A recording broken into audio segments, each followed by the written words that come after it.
ভাৰতবাসীৰ আগত অসমীয়াৰ প্ৰাণ সত্ৰীয়া সংস্কৃতিক পৰিচয় কৰাৰ এক প্ৰয়াস শতকৰা ফাউণ্ডেশ্যনৰ সাহিত্য সংস্কৃতিৰ ক্ষেত্ৰত ভাষা কোনো বাধাৰ প্ৰাচীৰ যে নহয় ই এক উদাহৰণ নাম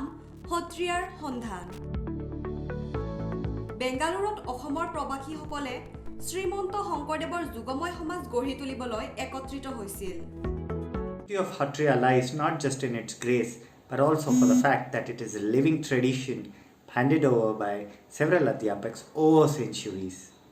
What drew me towards Sattriya was the sublime devotion and bhakti, which is the element of Sattriya.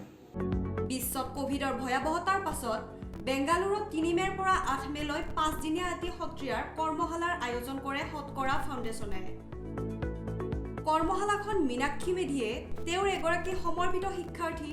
ৰেখা পালাৰীৰ সৈতে পৰিচালনা কৰিছিল যিয়ে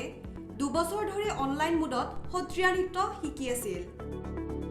শতকৰা ফাউণ্ডেশ্যনৰ প্ৰতিষ্ঠাপক মীনাক্ষী মেধিয়ে কৰ্মশালাখন পৰিচালনা কৰিবলৈ আৰু সত্ৰীয়াৰ সৌন্দৰ্য আৰু জ্ঞান বেংগালুৰুবাসীলৈ বিয়পাবলৈ দিল্লীৰ পৰা বেংগালুৰুলৈ যাত্ৰা কৰিছিল বহু ৰাজ্যৰ বহু ভাষী ছাত্ৰ-ছাত্ৰীসকলে এই কৰ্মশালাত অংশগ্ৰহণ কৰে উক্ত কৰ্মশালা ভাগত পদ্মশ্ৰী যতীন গোস্বামী দেৱ সমল ব্যক্তি হিচাপে উপস্থিত থাকে সেই উপলক্ষে যোৱা 6 মে 2022 তাৰিখে ৰেভা ইউনিভাৰ্চিটিৰ আন্না পাভলোনা অডিটৰিয়ামৰ এক গাম্ভীৰ্যপূৰ্ণ অনুষ্ঠানত কৰ্মশালাত অংশগ্ৰহণ কৰা ছাত্ৰ-ছাত্ৰীসকলে ভাৰত নৃত্যম কুচিপুড়ি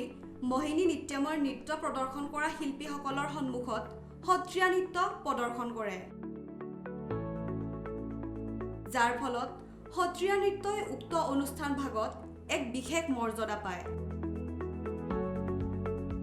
সত্ৰীয়া নৃত্যৰ বহুল প্ৰচাৰৰ বাবে স্বেচ্ছাসেৱী এই অনুষ্ঠান ভাগে লোৱা এই প্ৰচেষ্টা সঁচাই অতুলনীয় Workshop conducted in Bangalore was a very successful event. All the kids who came to learn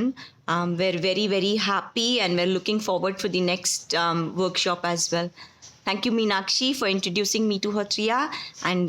thanks a lot. অনুষ্ঠান ভাগলৈ আমাৰ ফালৰ পৰা অলেখ অযুত শুভকামনা জনালো নিউজ ডেস্ক ৰিপৰ্ট ৰেড জোন